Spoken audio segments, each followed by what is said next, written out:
Hola, hola amigos, saludos de este lado, el pastor Salomón de la Cruz, desde Cozumel. Y queremos agradecerle a todos los hermanos y amigos que han estado al pendiente de estos sucesos debido a a este fenómeno que se ha dado y que precisamente pudimos ver todos estos movimientos cuando uno se acerca a mirar estos fenómenos meteorológicos, mirando los diferentes escenarios posibles a través de los programas. No queda más que quitarse el sombrero ante el poder de Dios, y esto es algo que hemos visto en este sentido, ver cómo estos fenómenos como que tienen incluso hasta una vida en sí misma, pero no obstante están siendo dirigidos. Así lo enseña la palabra del Señor en varios puntos. Y a mí me pareció muy interesante los elementos que por acá se dan mezclados con esta temática del huracán. Pero antes que nada, vuelvo a decir de nuevo, agradecer a todos aquellos hermanos de diferentes estados y países que han estado orando por nosotros, que han estado pidiendo, que han estado pendientes, que han hecho una llamada, que han estado compartiendo información sobre el curso de este fenómeno que pues prácticamente bajó de categoría, y que finalmente nosotros estábamos pensando que iba a ir más al sur y nos pegó aquí en el norte, no como otros huracanes fuertes, gracias a Dios, pero bueno, finalmente hubo lugares en donde hubo estrago. A mí me pareció muy interesante también lo que estaba sonándose en redes sociales sobre la cuestión de aquella estatua que en Progreso, Yucatán, se levantó, Poseidón, una estatua de un dios griego, de la mitología griega, ¿no? Y bueno, algunos, incluso hasta cristianos, estaban pidiendo que derriben. Recuerden que nosotros como creyentes no somos iconoclastas, ni estamos a favor de la destrucción, ni de imágenes, ni de nada de estas cosas, ¿verdad? Sabemos que solo hay un Dios y que Él es el que gobierna todo. Me llamó la atención porque muchos estaban pensando que los huracanes se están debiendo a esta imagen que se levantó de un Dios extinto, porque realmente no es un culto que no está vivo. Y bueno, pues algunos pensaban que debido a esto, que a esta estatua que se pone en el mes de mayo, pues se vinieron todos estos huracanes, porque pues así lo narra la mitología, ¿no? Me parece que esto es llevar demasiado lejos el concepto de la superstición. Por otro lado, otros estaban discutiendo y decían, vamos a votarlo porque pues aquí en la península de Yucatán, en todo caso, se adora o adoraba. En algunos casos dicen que todavía Chac es una mezcla que está en el culto a Santo Tomás. Es interesante eso, ¿no? Pero bueno, pues es un tema a discutir. Pero en el tema de los mayas, que realmente el tema de los mares no tiene que ver con Chac, porque recuerden que para ellos los mayas que adoptan el culto a Chac, que lo adoptan precisamente, yo tengo por ahí unas investigaciones del culto a Tlaloc, que viene del centro del país, que es un culto temporal. ¿Por qué digo temporal? Porque vienen las temporadas de lluvia. Hay fechas exactas en las que se hacían los sacrificios, precisamente siguiendo las cuestiones astronómicas, climáticas también, y se hacían estos tipos de sacrificios, porque por ejemplo aquí en Cozumel el 3 de mayo se hace el recordatorio del culto de la Santa Cruz, pero esa fecha también era la celebración que se hacía para Ixchel, que también es una diosa relacionada con lluvia, porque precisamente las fechas que se dan conforme al calendario maya eran para la época de lluvia, es decir, que tenían relación con el tiempo. Por eso cuando se hacen los sacrificios para esas fechas, exactamente como lo marca aquí, por el caso de Ixchel, que era una diosa, que es su su festividad estaba fechada en el tema de la luna y Marte, bueno, comenzaba la temporada de lluvia. Por eso ellos le atribuían, cuando hacían los sacrificios, inmediatamente comienza la temporada de lluvia y decían, bueno, pues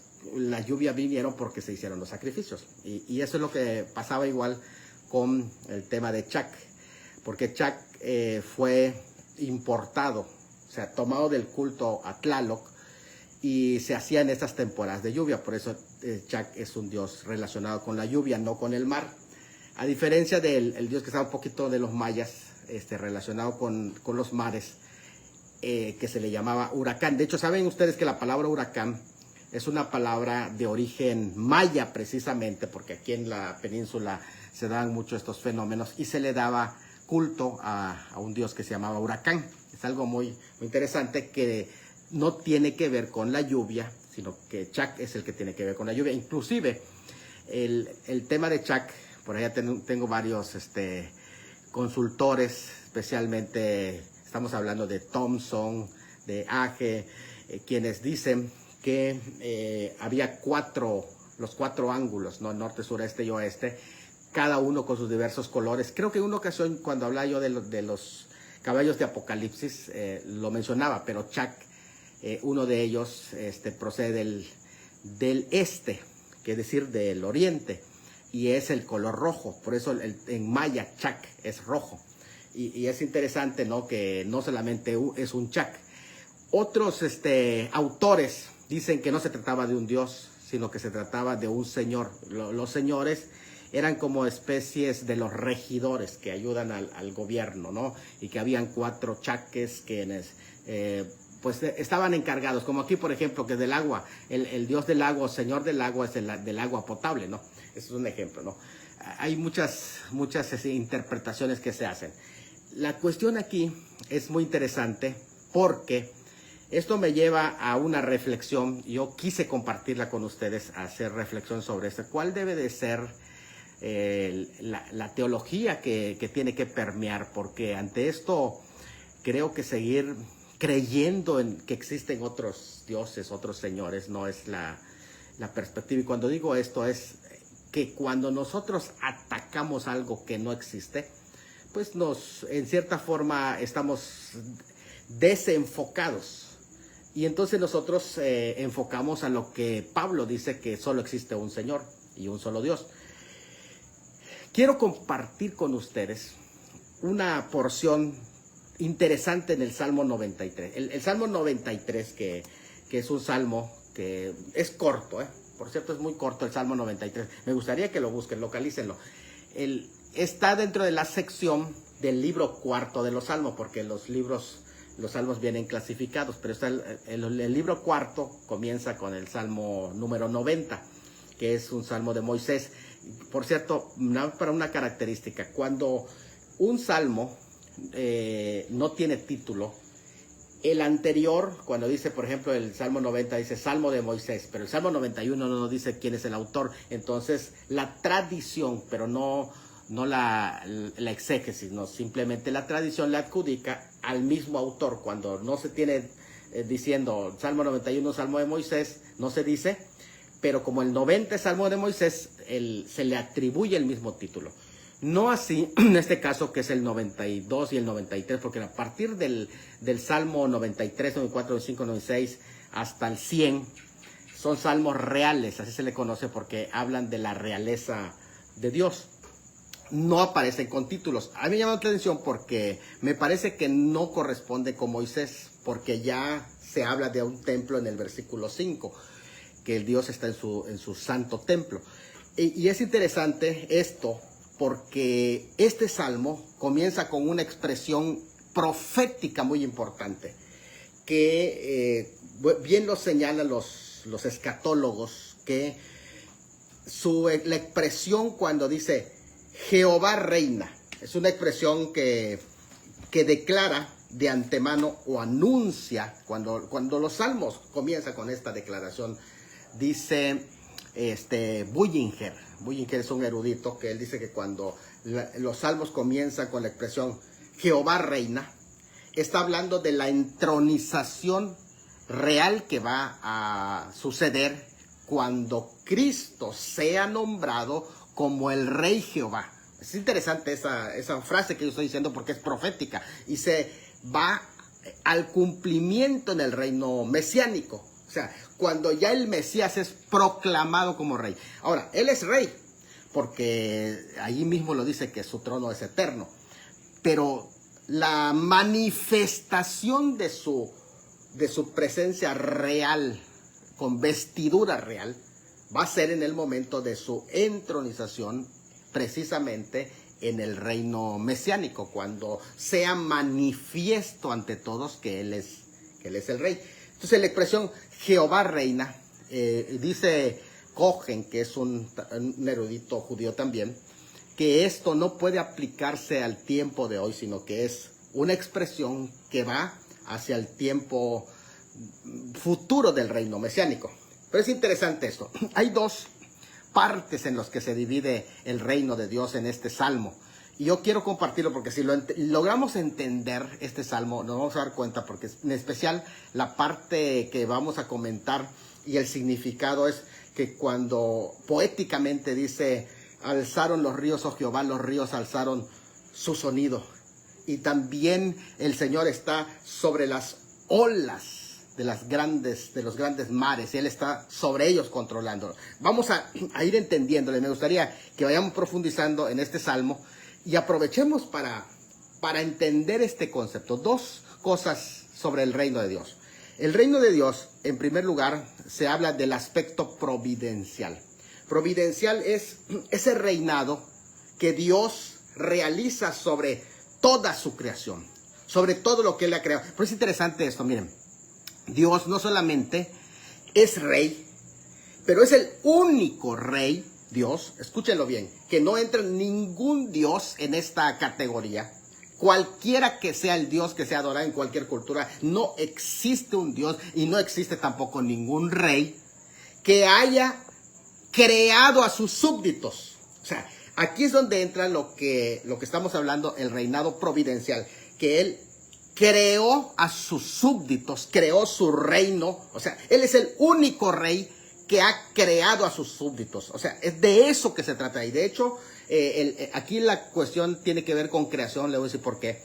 Porque en la Septuaginta, este salmo tiene un título que no lo tiene en la traducción. O sea, en el texto hebreo masorético no lo tiene, pero en la Septuaginta aparece el título de que este es un salmo que fue elaborado para ser leído un día antes de la celebración del día de la creación, porque existe un concepto de el día de la creación cerca del Yom Kippur. Está también el día de la creación, al inicio del calendario religioso.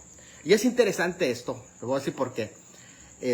Porque un día antes está hablando de todo lo que sucedió antes que entre en el reposo. Antes, porque la creación después viene el día de reposo. Y el día de reposo, un día antes se leía este salmo que dice la Septuaginta. Entonces, por lo tanto, se enfoca en la creación. Es decir, Dios creó su reino, creó a sus súbditos y gobierna sobre ellos. O sea, y esto es totalmente majestuoso. Y no solamente eso, sino que no los abandona. No es como el deísmo. El deísmo cree en un Dios que está bien, que Él creó lo que existe, pero que luego los abandonó y los dejó para que cada uno viva conforme quiere. Y Él no se mete en nada de los asuntos de los hombres. No. En este caso, el gobierno providencial de Dios es ese gobierno que Dios tiene sobre todo lo creado.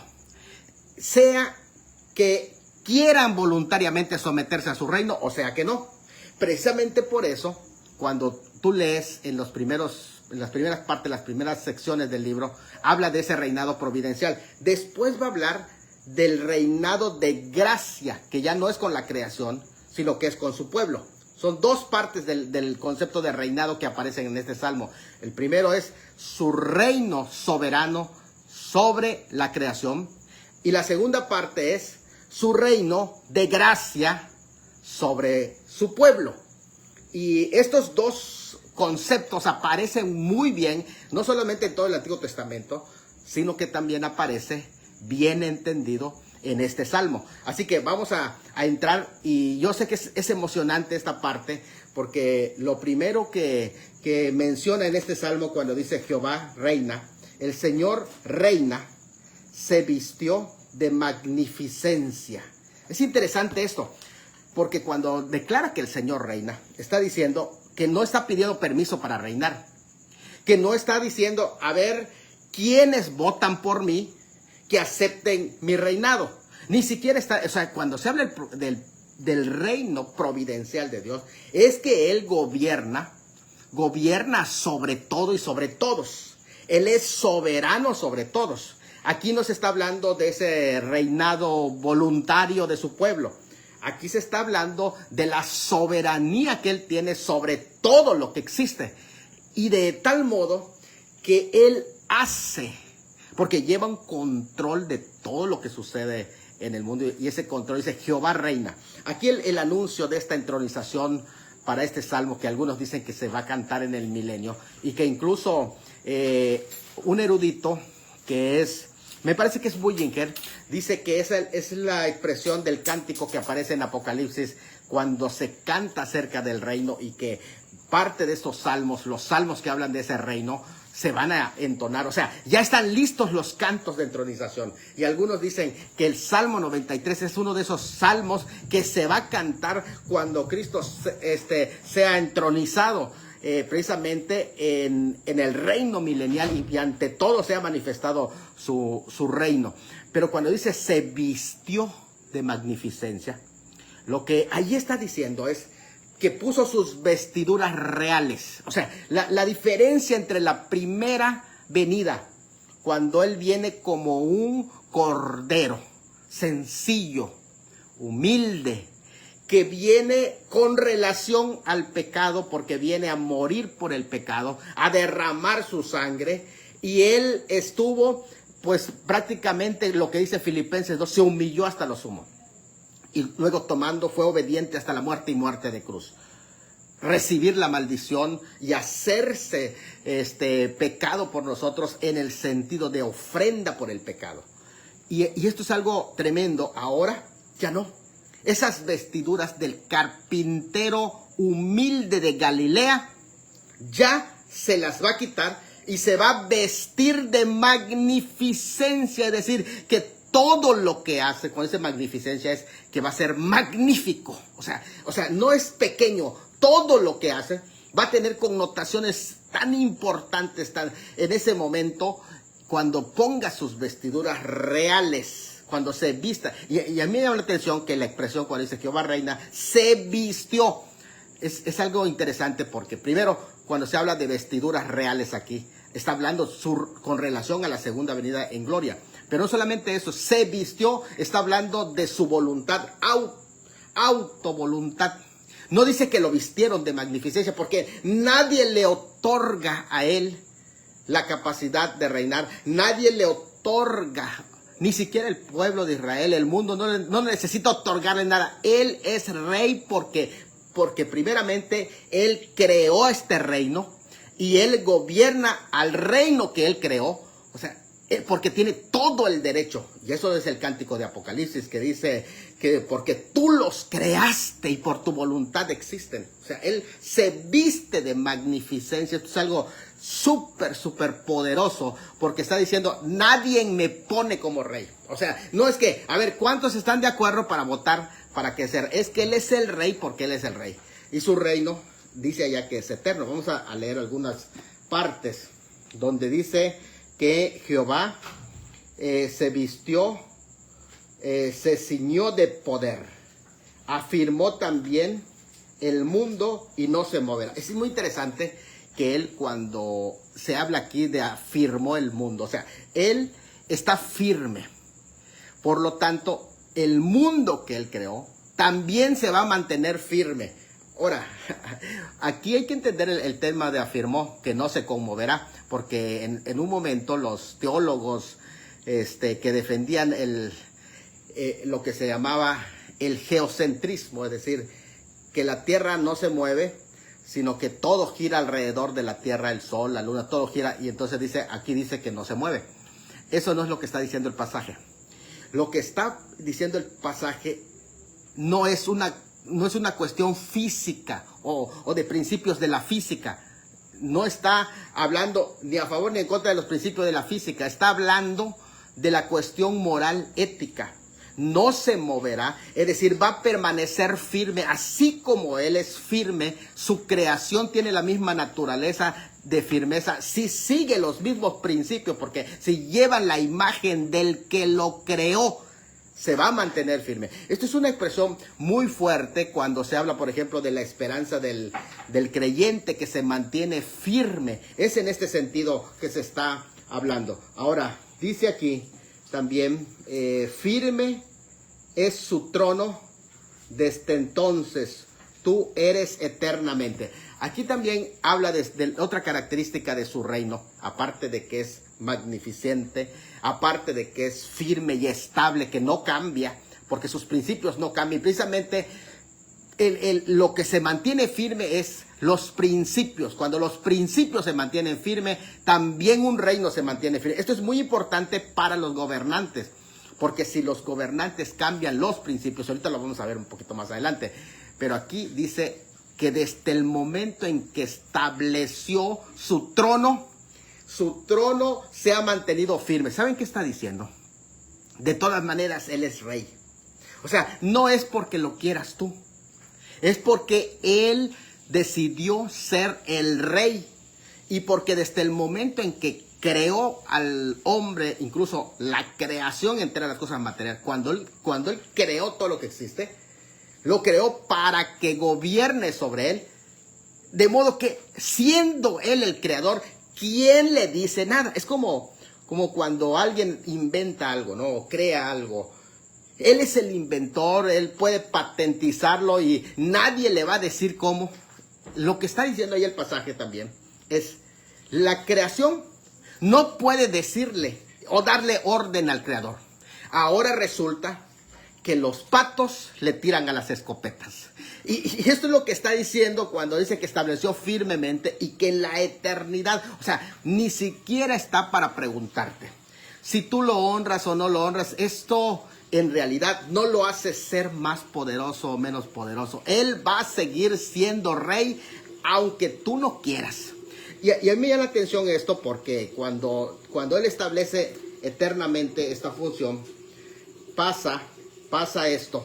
Alzaron los ríos, oh Jehová, los ríos alzaron su sonido. Alzaron los ríos sus ondas. Miren qué interesante eso. Les voy a decir, esto se llama un paralelismo antitético, se llama en la poesía hebrea. ¿Qué consiste en dar una frase y la otra frase se repite y agrega fuerza o agrega otra información? Y por eso dice, alzaron los ríos, oh Jehová, los ríos alzaron su sonido, alzaron los ríos sus ondas.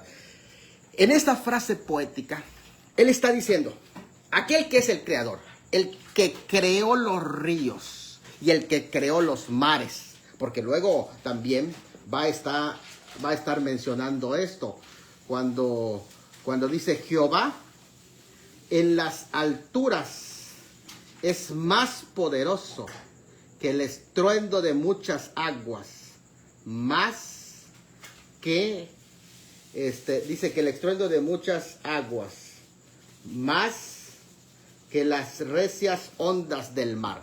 Jehová en las alturas es más poderoso que el estruendo de muchas aguas, más que las recias ondas del mar. Llevando este mismo paralelismo enfocado a ¿qué? ¿Qué es lo que está mencionando? Aquel que creó los ríos. Oiga bien esto porque es fuerte lo que va a decir. Aquel que creó los mares, que es el rey, y que el Salmo 94 va a decir que es el juez.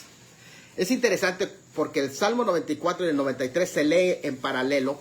El 94 presenta a un juez que juzga a hombres que se han alborotado, que se han rebelado, hombres que han practicado injusticia y que no han sido rectos.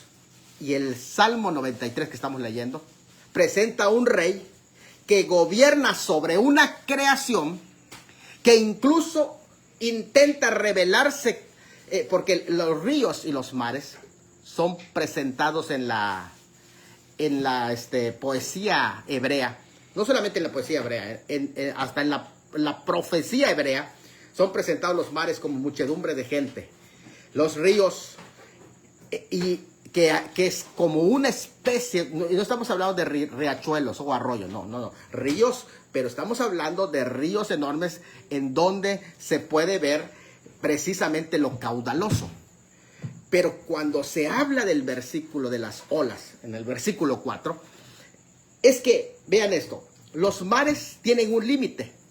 Y generalmente los mares, cuando las ondas revientan, lo que quieren es rebasar ese límite que en las leyes del Creador les marcó. Porque el Creador, el que los creó, les puso leyes. Aquí es donde entra algo muy interesante, las leyes de la física.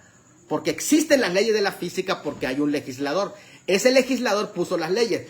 Pero el mar se quiere rebasar los límites y abarcar la tierra. Esto es algo muy interesante. Cada vez que se rompen las olas, dependiendo de cada lugar, ya sea en el Pacífico, que no es tan pacífico el mar, creo que es más pacífico aquí en el Caribe. Aquí las olas, pues sí revientan, pero y quieren pasarse, ¿no? Pero no tanto como en el Pacífico. Dicen que hasta 4 o 5 metros pueden en lo normal. Esto es algo interesante porque muestra precisamente cómo quieren rebasarse los límites que Dios le puso.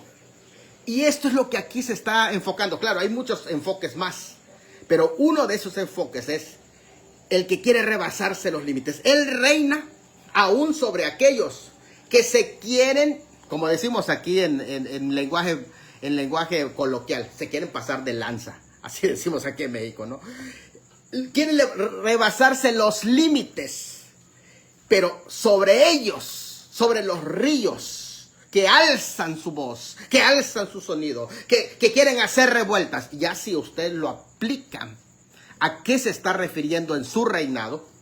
Si aquellos representan los pueblos gentiles que quieren destruir a su pueblo Israel, por ejemplo, y alzan su voz y quieren lo que quieras que alboroten, no lo van a poder lograr porque tienen un límite. Y si estos representan a los malvados que atacan a su pueblo, también tienen un límite. Y si estos representan a gente que simplemente no se quiere someter al poder de Dios, también está presentando los límites que Dios tiene sobre ellos, reinando sobre gente rebelde, reinando sobre gente que realmente no está cumpliendo la voluntad de Dios. Y esto es algo muy interesante porque miren, dentro de las mitologías, ya sea en la epopeya de Gilgamesh, en cualquier quieres citarme, cualquiera de las mitologías, la de Homero, por eso hace unos momentos hablábamos de Poseidón, ¿no? Que tiene sus mitologías y que ellos se pasan peleando entre ambos. Ustedes se acuerdan que Poseidón incluso lo dejaron en el mar porque pues prácticamente lo castigan, y por eso cuando se enoja aplasta su tridente y vienen las olas, dicen allá en la mitología, ¿no? Se está peleando con otros dioses. No, aquí Dios no se está peleando con otros dioses. La diferencia entre Dios, el Dios que está mencionando el Salmo 93, y Chac, y Poseidón, y cualquiera otro, es que ellos se están peleando en el mismo plano con otros dioses. Pero Dios no se está peleando, Él está reinando. Él está reinando, Él está sobre el estruendo de muchas aguas. Las olas se levantan y hacen, como ustedes pudieron ver en el huracán Beryl, ustedes pudieron ver cómo se va moviendo, y tan poderoso que hubo una imagen impresionante en donde cuando se está moviendo antes de llegar a Jamaica, se ven todas las corrientes eléctricas que va tirando esa cosa impresionante. Pues sobre esas Dios está controlando, está mirando, como cuando el hombre se rebela y ofende a Dios. El Salmo 2 lo dice: ¿por qué se amotinan las gentes y los pueblos piensan cosas vanas? Se reunirán los pueblos de la tierra, príncipe consultarán unidos. Miren, yo les voy a decir algo. Dios ni se tuvo que reunir para ver qué va a hacer con este huracán. Vean, las autoridades gobernantes, ahí reuniéndose para ver cómo le hacen. Gracias a Dios hubo saldo blanco aquí en Quintana Roo, gracias a Dios. Pero ¿quién puede contra eso? Por más dioses que te consideres ser, por más dioses saqueadores, no puedes contra eso, porque estás en el mismo plano. Ahí es donde muestra que solo existe un Dios que está por encima. El Altísimo se llama. Dice, el Señor los mirará desde lo alto. Se reirá de ellos, dice. O sea, se hará burla en que están haciendo complot para atacar a Dios. Imagínate. El Señor se burlará de ellos. Luego hablará a ellos en su furor y los turbará con su ira. Pero yo he puesto en Sión mi rey, mi santo monte. Yo publicaré el decreto. Mi hijo ha sido. Pídeme y te daré por herencia a las naciones. Imagínate, ¿quién puede hacer esto? No hay Chac, no hay Poseidón, no hay huracán que pueda contra esto. Porque Él no está peleando, Él los controla. Por más que parece que está fuera de control, hay alguien que está al control. Que eso es lo que está diciendo este salmo. Que Él está por sobre todo. Y que de alguna manera los ríos podrán alebrestarse y los mares podrán levantarse. Pero Él sigue siendo el rey que está al control. Que no ha perdido el control de todo lo que sucede. Los hombres se han amotinado. Han hecho en contra de Dios y contra su ungido, contra su pueblo. Pero no han podido. Porque hay un rey que está controlando todo lo que está pasando aquí. Y en esta parte tan interesante del Salmo 93, versículo 4, donde dice, Jehová en las alturas es más poderoso. Quiero que lo repitas conmigo. Jehová en las alturas es más poderoso que el estruendo de muchas aguas. Jehová en las alturas es más poderoso y Él está controlando y Él está llevando todo. Por allá pusieron una imagen donde aparece Beril y de pronto baja, así, porque Dios quiso que baje y Dios le ordena que baje su potencia. Y esto es algo que nadie puede controlar más que el que está arriba. Y es por eso que debemos de darle honra y debemos de darle gloria. Ese es el reino de Dios, el que domina sobre las muchas aguas. Aquel que está al control de todo, absolutamente de todo. Y en este último versículo ya habla del reino de su gracia. ¿Por qué el reino de su gracia entre su pueblo hoy? Porque entre su pueblo hoy, antes que se establezca el reino milenial, hoy gobierna entre su pueblo. ¿Y qué es lo que hace? El versículo 5, que es ahí donde dice, vean qué cortito este salmo, pero a mí me llena. Yo quiero que a usted le llene este salmo. Que sepa qué poderoso es el Dios al que tú y yo estamos sirviendo. Pero el versículo 5, que es el último, dice allá, tus testimonios son muy firmes. ¿Sabes qué está diciendo el pasaje? El pasaje lo que está diciendo es, si hay una nación que se apega a los principios de los testimonios de Dios, que se apegue a la ley de Dios, si hay una nación que pueda obedecer esas leyes de Dios y no cambie sus leyes, va a permanecer.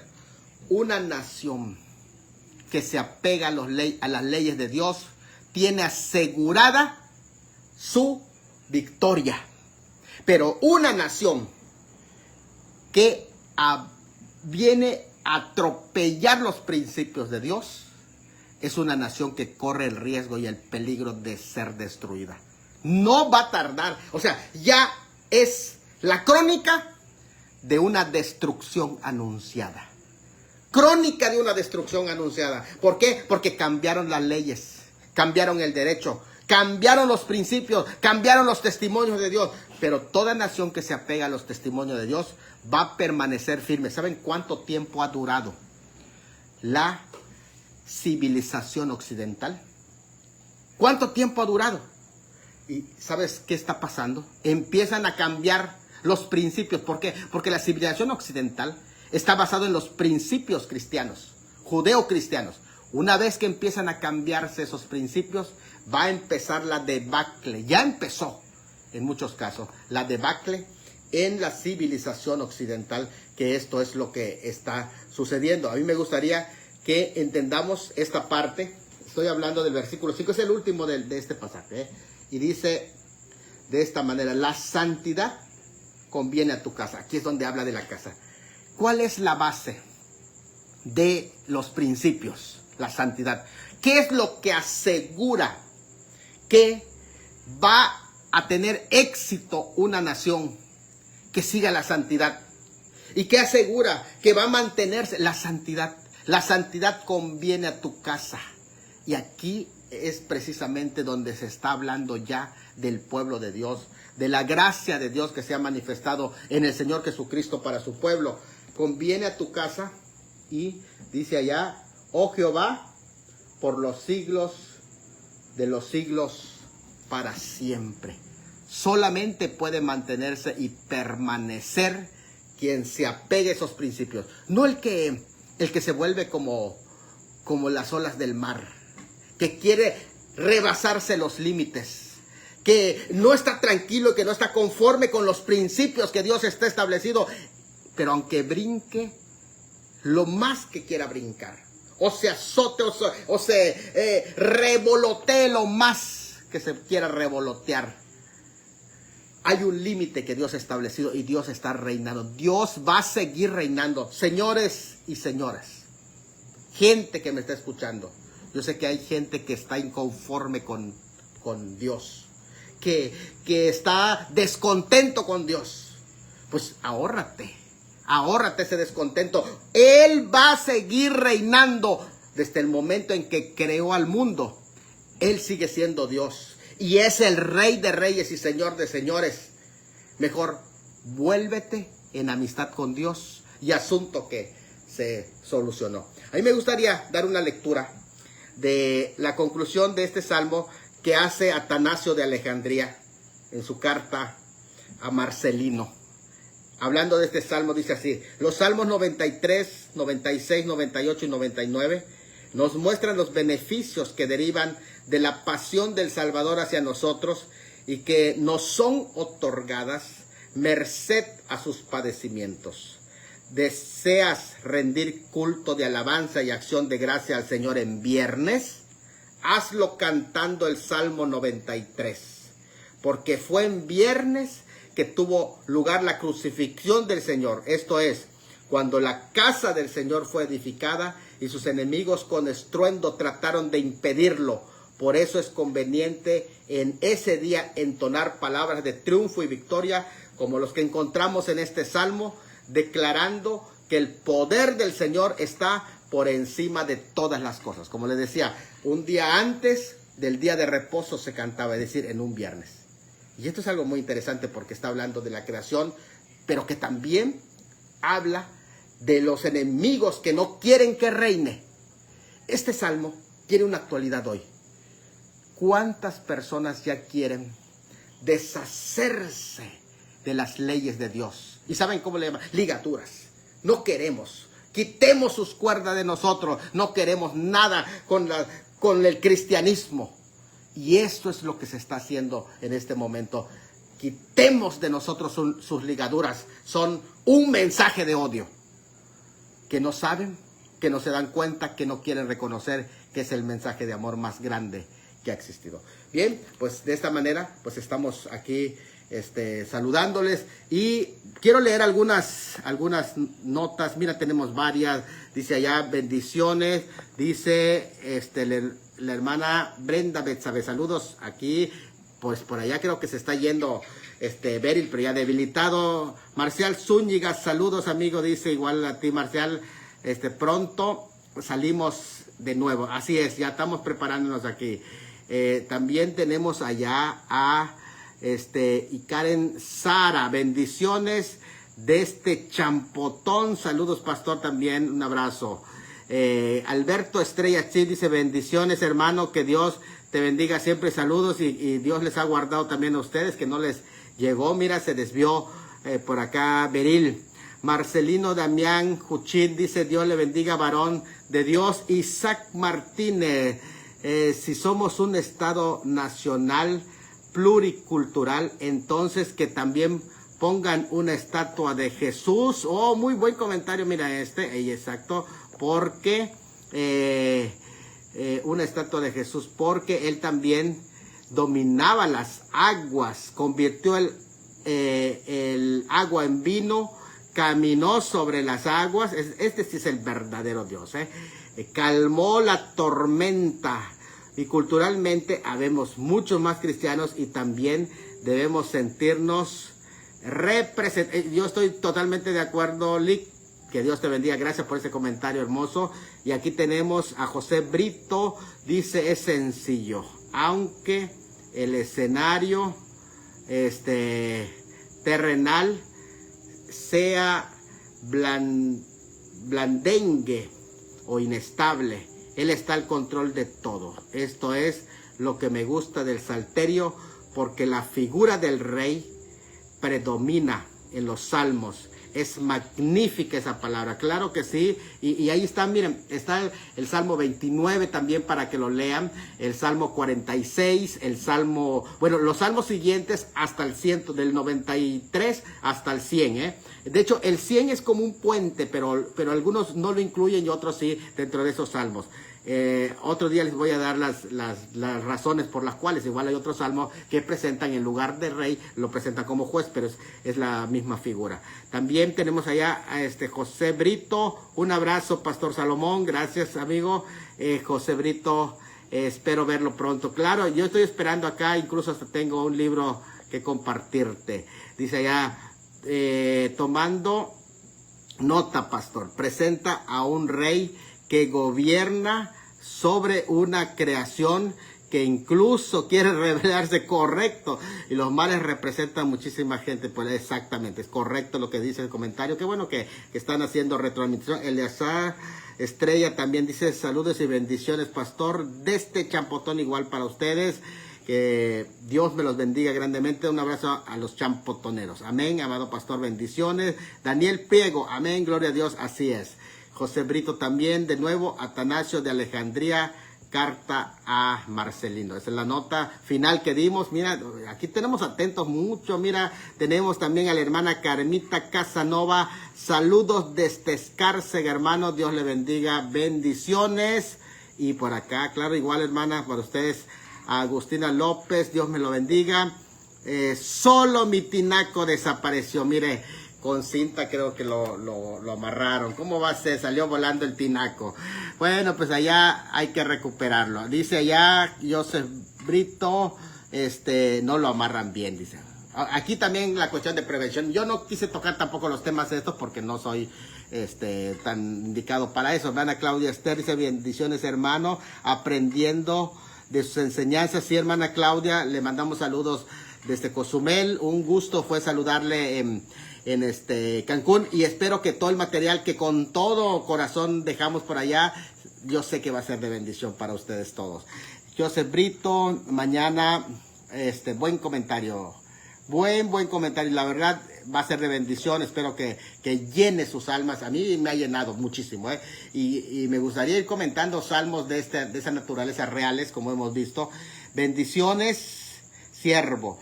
Acuérdate, dice allá, dice la hermana Cristina Lavadores. La hermana Cristina Lavadores también, un abrazo hasta Cancún, pastora. Saludos. Y Daniel Priego dice, acuérdate de Tabasco. A ver cuando venga. Claro que sí, con todo gusto. Vamos a hacer planes para irnos a comer pochitoque y a comer también mojarras allá frescas.